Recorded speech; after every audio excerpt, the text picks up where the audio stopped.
রবীন্দ্রভারতী ইউনিভার্সিটিতে তোমরা যারা ডিস্টেন্স এডুকেশনের মাধ্যমে এমএ হিস্ট্রিতে 4th সেমিস্টারে পড়ছো, তোমাদের যে সিসি 4.1 পেপারটি রয়েছে ভারতের অর্থনৈতিক ইতিহাস, এই পেপারটির সিলেবাস নিয়ে সংক্ষিপ্ত আলোচনা করব ভিডিওতে, এবং আলোচনার শেষে এর যে সাজেশন 2026-এর সেই সাজেশনও প্রোভাইড করব তোমাদের সামনে। তা দেখো, ডিসেম্বর মাসে তোমাদের পরীক্ষা হতে পারে, তা এখন এই পেপারগুলোর সাজেশন আমি একের পর এক তোমাদের সামনে নিয়ে আসবো। এখন আলোচনা করছি সিসি 4.1 অর্থাৎ ভারতের অর্থনৈতিক ইতিহাস। ইংরেজরা এদেশে আসার পর যে অর্থনৈতিক কর্মকাণ্ড শুরু করেছিল তার ইতিহাস আমাদেরকে পড়তে হবে। পলাশী যুদ্ধের পর দেওয়ানি লাভ হয় 1765 সালে। দেওয়ানি লাভের ভিতর দিয়ে বাংলাদেশের রাজস্ব আদায়ের অধিকার পায় ইংরেজ ইস্ট ইন্ডিয়া কোম্পানি। তো এই জায়গা থেকে আমাদের পড়া শুরু করতে হবে। দেওয়ানি লাভ, এরপরে তারা ভূমি রাজস্ব ব্যবস্থা চালু করে, চিরস্থায়ী বন্দোবস্ত। এই সময় ব্রিটিশরা তাদের ব্যবসা বাণিজ্য পরিচালনা করার জন্য এজেন্সি হাউসের প্রতিষ্ঠা করে বা এজেন্সি হাউসগুলোর উত্থান হয়, এবং এই ব্রিটিশ ইস্ট ইন্ডিয়া কোম্পানির যে ব্যবসা বাণিজ্য তার উপরেও কিন্তু আমাদেরকে ভালো করে পড়তে হবে। এছাড়া এই সময় ব্যাংক ব্যবস্থা গড়ে ওঠে, রিজার্ভ ব্যাংক, ইম্পেরিয়াল ব্যাংক, সেই ব্যাংকের ইতিহাস আমাদেরকে জানতে হবে। ভারতে রেলপথের বিস্তার হয়, রেলপথের বিস্তার জানতে হবে, এবং অবশিল্পায়ন ঘটে অর্থাৎ দেশীয় শিল্পের সর্বনাশ ঘটে এই ইংরেজদের ব্যবসা বাণিজ্যের ফলে। এছাড়া পরবর্তীতে দেশীয় যে শিল্প উদ্যোগ আমরা দেখতে পাই 1905 সালে বঙ্গভঙ্গ বিরোধী আন্দোলনকে কেন্দ্র করে, সেই দেশীয় শিল্পের বিকাশ কিভাবে হয়েছিল, ভারতে আধুনিক শিল্পের বিকাশ কিভাবে হয়েছিল, ব্রিটিশ সরকারের যে রাজস্ব নীতি ছিল সেই নীতিটা কেমন ছিল, যে লেবার বা শ্রমিক শ্রেণীর উত্থান ঘটেছিল ভারতবর্ষে 2 বিশ্বযুদ্ধের মধ্যবর্তীকালে তার ইতিহাসটা কি, বা এই শ্রমিকদের ইতিহাস নিয়ে যে চর্চা হয়েছে, শ্রমিক ইতিহাস চর্চা, সেটা আমাদেরকে জানতে হবে। TISCO, tata steel and iron company যেটা প্রতিষ্ঠিত হয় সেটা সম্পর্কে জানতে হবে। আবার AITUC, all India trade union Congress, তাদের ব্যাপারে আমাদেরকে পড়তে হবে।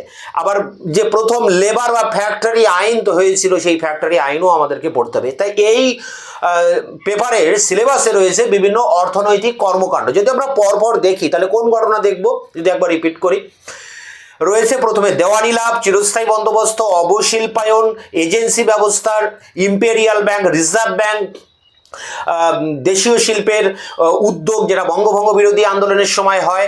এছাড়া ভারতীয় শিল্পের বিকাশ, ভারতে কটন বা বস্ত্র শিল্পের বিকাশ, ব্রিটিশ সরকারের রাজস্ব নীতি, তাদের জাতীয় আয়ের উৎস, যে প্রথম ফ্যাক্টরি বা কারখানা আইন, শ্রমিক আন্দোলনের ইতিহাস, শ্রমিক আন্দোলনের ইতিহাস চর্চা, টিসকো, AITUC, এই সমস্ত টপিক রয়েছে আমাদেরকে পড়তে হবে এই পেপারটিতে। পেপারে 4টি ইউনিট রয়েছে, 4টি ইউনিটের মধ্যেই এই সমস্ত টপিকগুলো রয়েছে।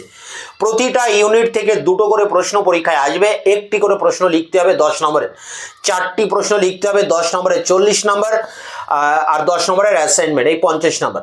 কলেজ ম্যাটেরিয়াল হিসেবে তোমাদের যে নোটসগুলো পড়তে দেওয়া হয়েছে ইউনিভার্সিটির ওয়েবসাইটে রয়েছে, সেগুলো তোমরা সংগ্রহ করে তার ভিতর থেকেই তোমরা এর উত্তরগুলো তোমরা সংগ্রহ করে পরীক্ষায় লিখবে, 80% নাম্বার পাবে। তোমাদের কোনো টিউশন পড়ার প্রয়োজন হবে না।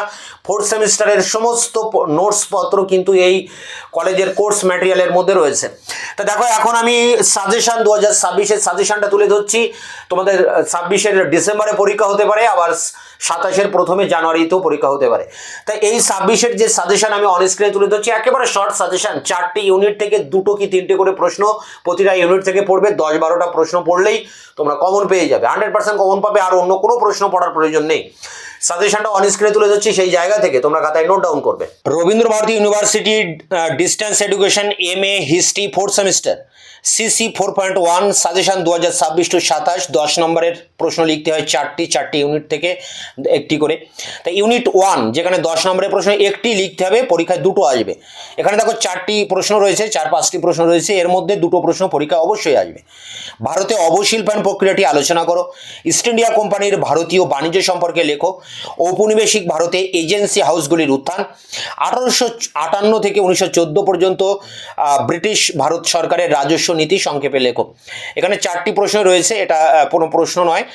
তা দেখো, এই 4টি প্রশ্নের মধ্যে তোমরা অবশ্যই 2টো প্রশ্ন কমন পাবে, এবং এখানে তোমরা অবশিল্পায়ন এবং এজেন্সি হাউস এই 2টো প্রশ্ন অবশ্যই পড়বে। এই দুটোর মধ্যে একটা জেনুইন কমন পাবে। এরপরে দেখো রয়েছে ইউনিট 2 এখানেও দুটো প্রশ্ন পরীক্ষায় আসবে, তোমরা সেই দুটো প্রশ্নই পড়বে। ও ইম্পেরিয়াল ব্যাংক এবং ঔপনিবেশিক ভারতের রেল ব্যবস্থা, এই দুটোর মধ্যে একটা জেনুইন কমন পাবে। এরপরে দেখো ইউনিট 3, এখানে 3টি প্রশ্ন রয়েছে, এখান থেকেও দুটো প্রশ্ন পরীক্ষায় আসবে। ভারতে আধুনিক শিল্পের বিকাশ, টিস্কো সম্পর্কে সংক্ষিপ্ত আলোচনা, স্বদেশী যুগে শিল্পের অগ্রগতি সম্পর্কে লেখো। এই তিনটের মধ্যে একটা অবশ্যই কমন পাবে। ইউনিট 4, এটা শেষ ইউনিট, এখানে দুটো প্রশ্ন আছে, দুটোই অবশ্যই করবে, একটা অবশ্যই পাবে। প্রথম, কারখানা আইন সম্পর্কে সংক্ষেপে আলোচনা করো, ভারতের শ্রমিক আন্দোলনের ইতিহাস চর্চা সম্পর্কে লেখো। তো এই 8-10টি প্রশ্ন পড়লেই তোমরা কমন পেয়ে যাবে। এছাড়া তোমাদের অন্যান্য পেপারগুলোর সাজেশন খুব দ্রুত তোমাদের সামনে নিয়ে আসছি। দেখা হচ্ছে অন্য ভিডিওতে।